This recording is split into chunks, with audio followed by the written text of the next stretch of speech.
quick story. May nakausap kasi ako while inaayos namin yung papers.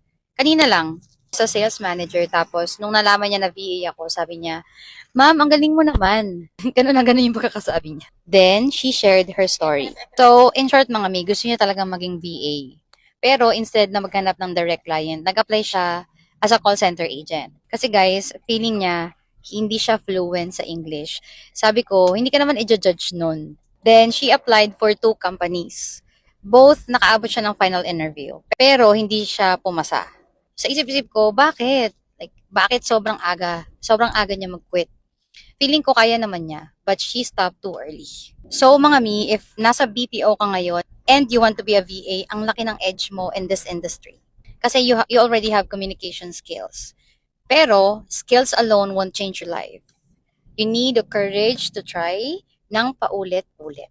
So, kung gusto mo talaga, you have unlimited attempts. Pero once you stop, dun ka talo. And if you want better income, work from home, more freedom, kailangan mo talagang umalis sa comfort zone mo. Start, try, fail, and try again. Kasi minsan guys, hindi ka naman natalo, napaaga ka lang mag-quit. Bye!